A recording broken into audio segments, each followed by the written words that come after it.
Hello.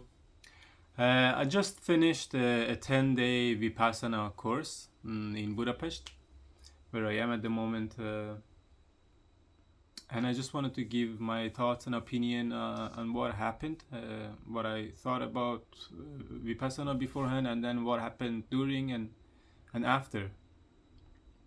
Uh, yeah, I didn't know what Vipassana really is. I didn't even know if it's a type of meditation, if it's a technique. Uh, but I later on found out that it is a technique of meditation, and which I didn't like. I didn't like the technique. I don't like anything that is introspecting the body and finding out what how your legs are doing, your chest, your nose, or trying to see what sensation. It's all about sensation. Vipassana. It's about awareness and sensation. Awareness, uh, aware of being the sensations. So that's what Vipassana is about. And before that, you have 4 days that you work on just the breathing, um, and then after all of this, on the last day, they introduce another meditation called Metta, which is a kind of affirmation, just praying and wishing good things for the world, for other beings. Goenka calls it sharing the merits. Hmm. First, I don't know where to start from, but this is gonna be a more of a negative review than positive. Um, uh, it is called a Vipassana course, 10-day Vipassana retreat course, and that's why I went to it, because I wanted silence and time for myself, and time to reflect on life, and just to be on my own. But it turned out to be 10 days of intense work, intense. I don't know how meditation can turn into a lot of work, but somehow Goenka was able to do that. I just wanted to say that I still have respect for all the masters of India, especially Sri Goenka, and I hope this opinion is not going to offend anyone who respects this tradition or Goenka himself. I do respect as well, um, but this is gonna be raw about what I really think about this type of meditation, this technique, how I feel about it. I've been to India, and I've gone through a few different techniques of meditation, and currently follow non-duality, Advaita Vedanta, and I think it makes sense because they call it a short path, like a shortcut path or something like that, and I like it because of that. I just feel like if there's something easy, why don't you follow the easy one? Because nirvana, enlightenment, all of that, they already seem like really hard and unreachable. And here you have a tradition of Advaita Vedanta, which makes it quite possible for anyone to get a glimpse of what nirvana could be, at least on the intellectual level. Um, Aside from that, let's put that aside. Let's put Advaita aside. Um, I think Goenka's is not Goenka's method. It's Buddha's method. From what I learned, I didn't know all of these, and I feel like perhaps before going to the course, there should have been an introduction. Like we probably should have gone to like another course that was shorter, that was perhaps maybe 3 days or a weekend course, and then gone to the 10 days. So you had a preliminary understanding of the what is going on. Because I feel like for the new people, those who didn't know what sort of meditation or retreat this is, we were all kind of surprised and confused. Uh, it all clicked on the day fifth. So for 4 days, you don't know what is gonna come, and then on the day fifth, the Vipassana meditation is introduced. Then you're like, oh, okay. but still you don't know what to do with it until day 6 and 7. uh, on the day 5 and day 6 there's a lot of pain, and on day 6 you actually get it that the pain goes away. um, the pain also, I don't know if it's okay, if it's supposed to, like, it does go away and it works. But what about long term? Like, short term is gone. What about long term? Are there been studies or attention given to that? Does anyone else know what happens to that pain that is gone now? And if you chronically sit over and over again and ignore the pain, would it be not problematic in the long term? Um, but short term wise, the technique works. The pain goes away. You can sit longer. It's true. Though I was still fidgeting around and not sitting the whole time in one, like, not like a stick. I was moving back and forth to the side and front and back while sitting for meditation. But yeah, I didn't have to change my knee position or my sitting posture position.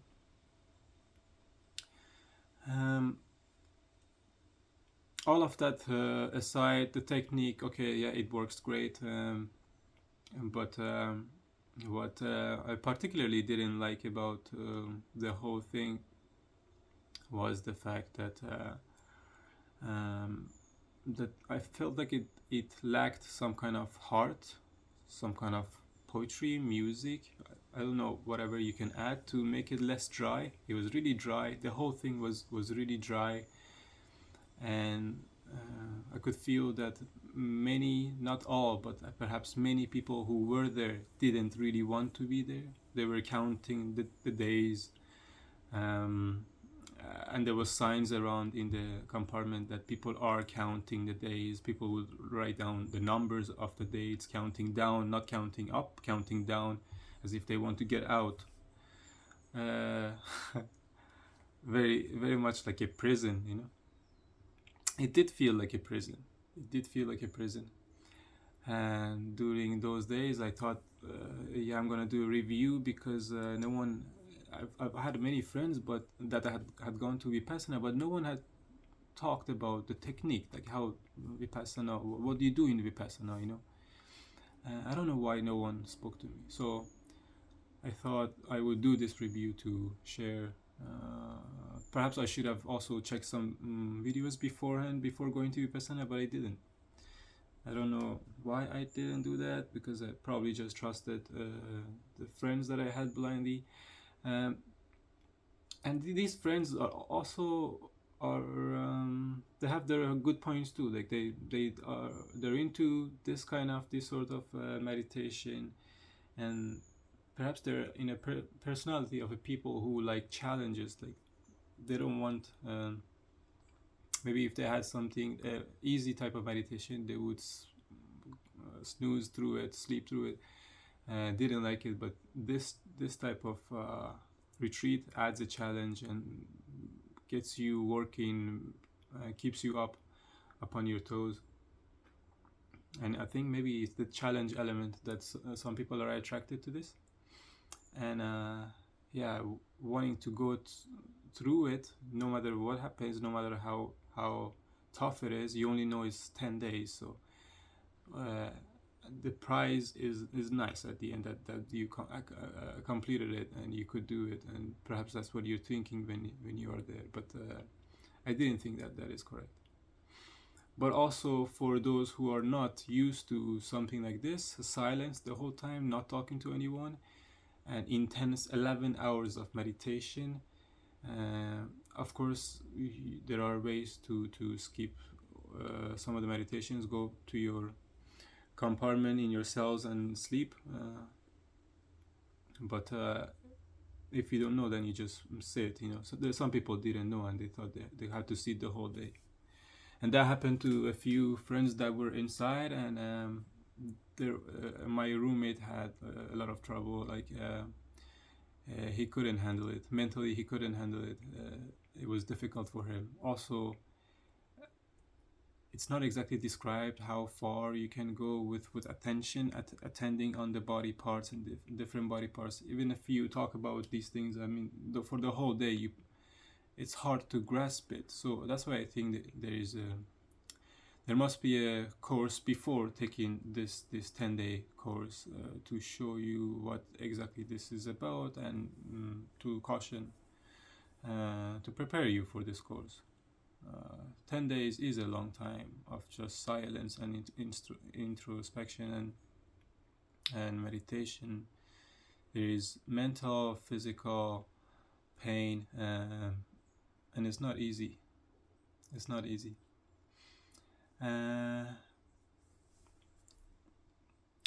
Something else that I keep wanting to talk about, but I have other things in my mind that they come through first. But this is exactly what I didn't like. That it seems to be something built around just one particular man, one person, one authority, and that's Goenka. But Vipassana is called Vipassana and not Goenka. I was surprised how many times we had to hear this voice of Goenka throughout the day, and also in the discourses. In the evening, there is like 1 hour and something discourse of Goenka just talking, telling stories, or talking about the technique. But I think most of it is just motivational talk. So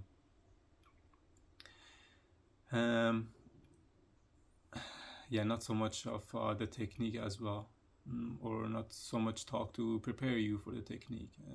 But he does bring scientific facts that are like not exactly like you can tell is not fully supported scientific facts, but he tries to say that this method is legitimate and you should follow it in these talks, in these discourses.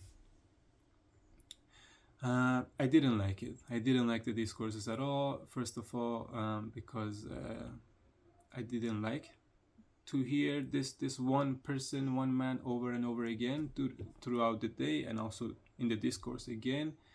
It feels a little weird, a little culty to always be listening to this one individual and what he thinks about it. I had friends around also who thought this had a culty feeling to it, but I don't think the whole thing is a cult, because you're quite free to leave whenever you want. But also, yeah, it's easy to say that you can leave, but you're again conditioned by your own mind too, your own self, your own beliefs that I don't want to leave, I want to go through it. People have these limitations that they want to take on the challenge and not lose, for example, at the chance of, I don't know, losing your sanity. 1 hour discourses. I'm sorry again to all the Goenka fans or followers. I don't like his voice. I had to listen to it this whole time. I just didn't. I've listened to many gurus and masters from India, and they seem to be quite relaxed. They sat back on the chair, reserved, relaxed, and there is sometimes, from time to time, a period of long pause between sentences, because there is a relaxation in that individual. There is a element of rest from that nirvana state, or there is ease. You can hear that from the voice, but not with Goenka. Goenka never pauses after any sentences. He always talks. He always has another sentence prepared to say right after he finishes another sentences, and you don't know how tiring it gets to listen to someone that talks in this way. It was the worst part of the day. I didn't want to be there. It's ongoing talk, and they had the volume in a very loud way, and it was not easy to listen to this. The meditations are fine, it's okay. I go through them, and I can even do my own level of meditation, which they said that you should not. You should not do your own type of meditation, and you should do only this because it's really bad psychological. If you do your own, or if you mix meditations, so just do this technique for the time that you're here. And I tried to do that. I did it until day 7, and then day 8 I just gave up, like it was too much. And day 9 I just physically couldn't sit anymore. I had to do some kind of exercise, like I could not. I had to walk around. It was day 9 was the worst day for me. People had said beforehand that first, second, third, day 4th may be really difficult, then you get used to it. But for me, it was harder as it gradually went, as the days passed by. Back again to Goenka's voice. Yeah, there are chantings, there are mantras that are said at the beginning and at the end. There are guidance, which are a little bit weird. Maybe back in the days in the 70s, people spoke like that, the gurus or masters, but these days teachers or masters have a more gentler voice, a nicer way to speak about meditation or relaxation or awareness or abiding in one's true self. All these beautiful words that they speak, they used to speak these days about meditation. But Goenka, no. Goenka always talks like this is work, you have to work, and you have to work harder all the time. He tells you that, okay, now you take 5 minutes break and then you work harder. So this working harder is the terminology in Vipassana, and you have to get yourself used to it already. If you're going to the course, you're gonna work. This is work, okay? This is not 10 days of relaxation. This is work, and they're gonna push you to work. And the teachers, there are 2 teachers that are not doing much but at the same time are, and they're sitting there looking at you, trying, making sure that you do the work. So that's the terminology they use for meditation: work and work harder, diligently, ardently, persistently, and patiently. And he uses these words that I just said, and he repeats them too, so it gets really boring after sometimes.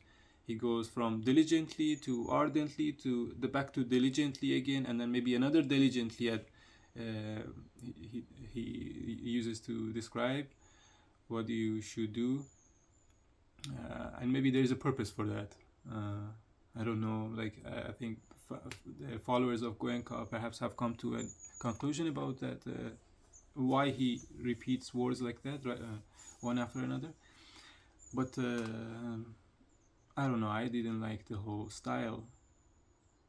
There is just better ways, better gurus, more gentler, more beautiful in voice and telling stories and dialogue. There are dialogues. There is no dialogue here. There's just one man speaking. There's no question and answers. If someone has a question, he goes privately to the teacher and the teacher answers. You don't hear someone else asking a question. There's no talk. There's no laugh. There's no laughter. And the whole environment felt a bit tight. It was a bit like as if everyone had held their breath for 9 days, and then on the 10th day they all relax, and then on the 10th day you suddenly feel like, oh, you're in a whole different place because everyone is relaxed now. Everyone is talking, everyone is happy. Suddenly they're out of jail, and it's suddenly great. And then after the morning of the 10th day, then it's actually quite nice to be there. It's great. And then from then on until today, I actually feel quite good and happy that I actually did it, I would never do it again. I would never do a Vipassana again. Um, or I don't know, if something happens and many friends go and they really take drag me by their hand and say you should come, then I go, but I wouldn't talk to, I wouldn't listen to the talks or the discourses anymore.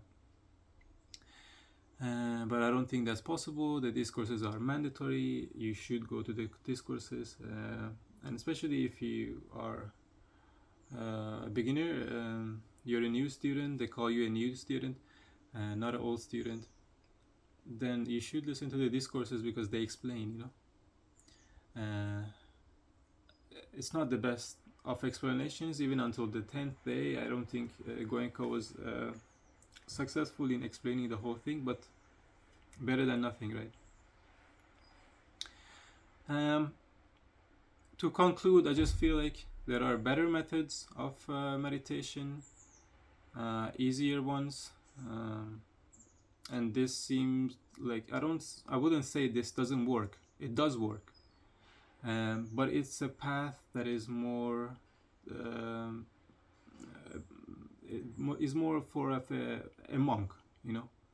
If you want to be a monk, this is a path for you. But if for a householder, someone who comes back to the city and has to go back to work, I feel like you would forget this really fast, especially if you mix with all the energies in the cities. And also it's really difficult to come back and experience having become so sensitive with your body parts and sensations. Emotions, they don't talk about much. That's also a downside of the whole course.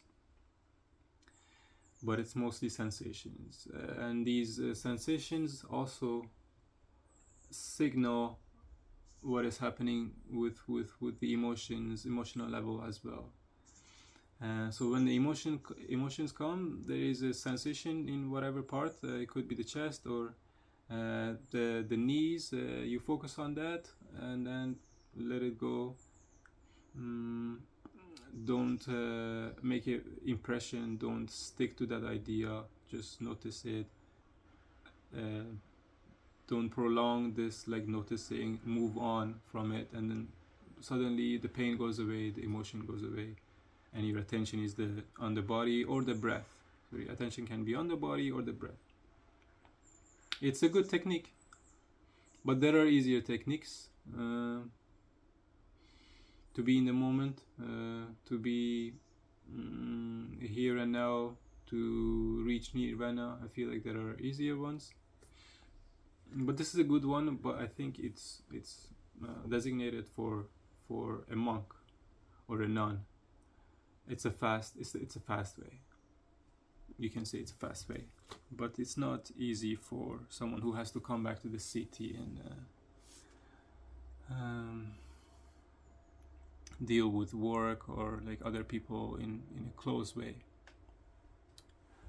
Okay, that was my whole review. I think you should not give it a try. And do something else. Even if you have to pay, do another retreat if you want a time of silence, if you want to pay attention to yourself, to your thoughts, to have some kind of some sort of meditation, someone who teaches you a path forward, maybe an escape route to another reality. There are other ways, other teachers. This one was a tough one, difficult one. I wouldn't do it again.